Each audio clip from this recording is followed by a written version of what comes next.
Hello everybody, I am Dr. Zubair and in today's class we are going to talk about acquired immunodeficiency syndrome, commonly abbreviated as AIDS. What are our learning objectives? To know the pathogenesis of HIV and AIDS, to understand steps to prevent HIV.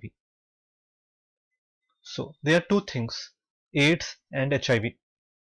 What is it? What is the relation between the two? Let us try to understand. Acquired immunodeficiency syndrome is a disease caused by retrovirus, human immunodeficiency virus, and characterized by profound immunosuppression, secondary infections, neoplasms, neurological complications. Epidemiology. How is it caused? It was first noticed in the homosexual men and the bisexual men in 1980s. Then it spread into the intravenous drug abusers. Subsequently, it was noticed in hemophiliacs who required frequent blood transfusion and the recipients of blood and blood components. Later, it spread into the heterosexual contacts of people in high-risk groups, and now it is virtually pandemic. So this is a very common thing. All of us have these doubts in mind. How can anyone get HIV?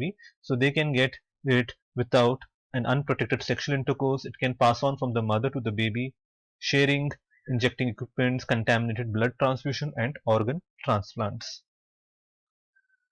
So relative frequency of needle stick injury. This is a very important concept for healthcare workers, and this is a study done and it was realized that the most important two causes, if we will have to see, is the recapping of needles. We should never recap the needles. Secondly, the most important thing is improper disposal of needles. If the needles are not properly disposed, it can lead to needle prick injuries. So if I am to talk only about needle stick injuries, the most actually the most infective disease is hepatitis C in comparison to HIV and hepatitis B. All right, that we should remember. Now, what is the structure of HIV? HIV is the virus, okay, and that causes the disease. So this is a spherical electron dense cone shaped core. We're talking about HIV1 here, surrounded by a lipid envelope derived from the host cell membrane, and on the surface it has various antigens and glycoproteins like GP41, P17, P24, okay, P24 capsid, and then there's the RNA here inside with reverse transcriptase, protease. So this has been exploited for diagnostic purpose and therapeutic purpose. When I say therapeutic purpose, remember protease inhibitors, yeah, they are an anti-HIV drug. And when I say diagnostic purpose, P24 capture assay. That is a very sensitive test to pick up HIV very early in the course of the disease. Now, the pathogenesis of HIV infection in AIDS, there are two major targets of HIV. First being the immune system, second the central nervous system. And profound immunosuppression affecting cell-mediated immunity is the hallmark of HIV. So, certain facts we have to remember about HIV. The CD4 molecule has high affinity receptor for HIV. So it's a very high affinity receptor for HIV. And HIV glycoprotein 120 must also bind to other cell surface molecules, co-receptors for entry into cells like CCR5 and CXCR4. What are the stages of HIV? So first there is primary infection of cells in blood and mucosa.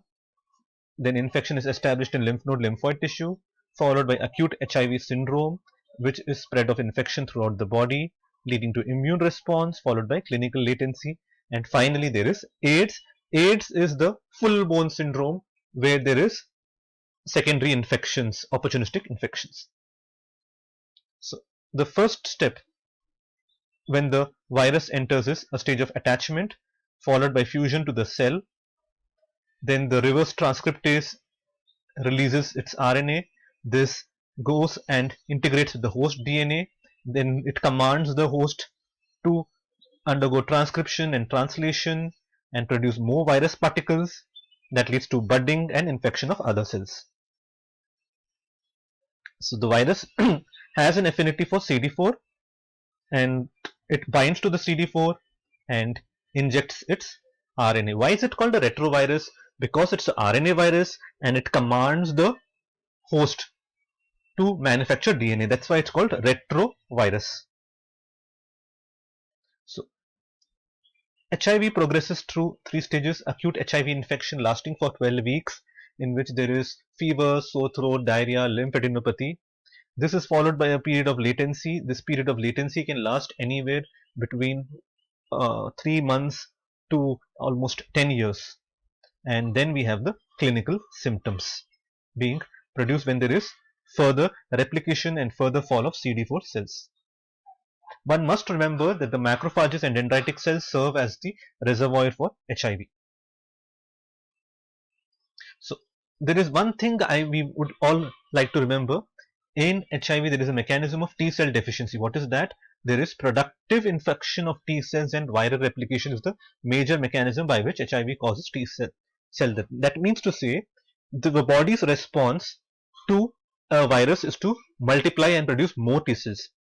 When more T cells are produced, the HIV also has a target of T cells. So virus will multiply more because more T cells are coming, it multiplies more. That's why it is called productive infection of T cells and viral replication. It is counterproductive. The body is trying to attack the virus by producing more T cells, but it is actually counterproductive because T cells themselves are the favored site for HIV to multiply, and this causes cell death.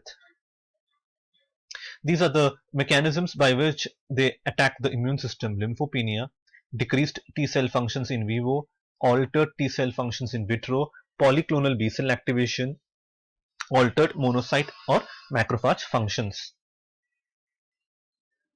So let's say someone is diagnosed with HIV. What do we do? Within the first week, we can use nucleic acid testing. Within 2 weeks, P24 antigen assay. Within 3 weeks, ELISA. Okay, but this has to be confirmed. ELISA is not the sensitive thing. If someone is positive by ELISA, we have to go for a Western blot confirmation. Okay, and at least till 6 months, usually till 6 months, we advise the patient to go for serial testing following an exposure. Okay, only then, if it is negative at the end of 6th month, we can actually say that yes, the patient is not having any virus. And this is the algorithm for the testing. As I mentioned, HIV serological testing positive, we have to go for a confirmatory method. Okay, and if it is negative or indeterminate, we have to go for viral load testing by Western blot we can do. All right, and as I said, initial test negative, you still have to rule out the window period and go for viral load testing. And if it is negative, fine. If it is high viral load, it's confirmed HIV infection. Indeterminate, consult with the infectious disease specialist. Again, repeat the testing after some time. And this is how we classify a patient of HIV based on CDC classification. On the one hand, you have the clinical symptoms here, and on the other hand, you have the CD4 counts, and they are categorized as A1, A2, A3, B1, B2, B3. Okay. And what are the symptoms? We look for neurological symptoms or constitutional diseases or secondary infections or neoplasms. These are the 8 defining opportunistic infections and neoplasms. They are important and they are frequently asked in exams. In the protozoal and helminthic infections, we have cryptosporidium, pneumocystosis, toxoplasma. In fungal infections, we have candidiasis, cryptococcosis, coccidiomycosis, histoplasmosis. Bacterial infection, we have mycobacterium, atypical and typical forms, nocardia, salmonella. In the viral infections, we have cytomegalovirus, herpes simplex virus, varicella zoster, progressive multifocal leukoencephalopathy. In neoplasms, we have Kaposi sarcoma, B-cell NHL, primary lymphoma of brain, and invasive carcinoma of uterine cervix. Okay, so to label a patient as AIDS, there are certain criteria. We have to look for the AIDS defining conditions as well as monitor the CD4 count. Usually, when the CD4 count falls below 200 cells per cubic millimeter, these AIDS defining neoplasms and other diseases do appear. This is a case of Kaposi sarcoma. Look at the number of atypical mycobacteria. okay, in a lymph node of HIV positive patient. We have to also remember and counsel people how does it not spread by. HIV does not spread by casual personal contact in home, workplace or school. Just touching person, talking to them nicely does not spread HIV by insect bites. Alright. Please like, subscribe and share this channel. I hope you have understood the gist of my talk today.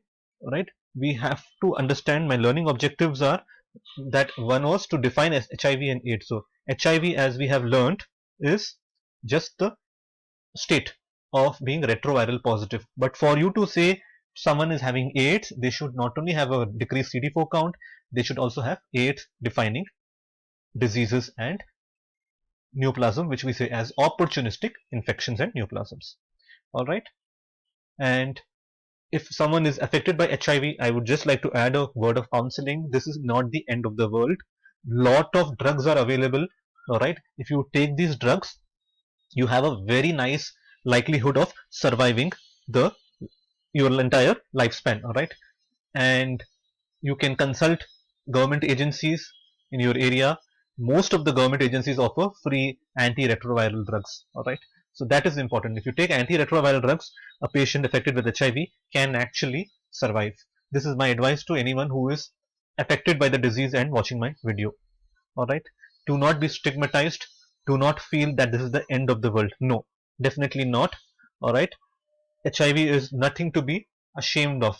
Fine, it has happened, but it is your duty now to allow, and your contacts, your potential contacts should also be tested. If your potential contacts are tested, then at least they will also prevent the spread of the disease further. Alright, thank you so much.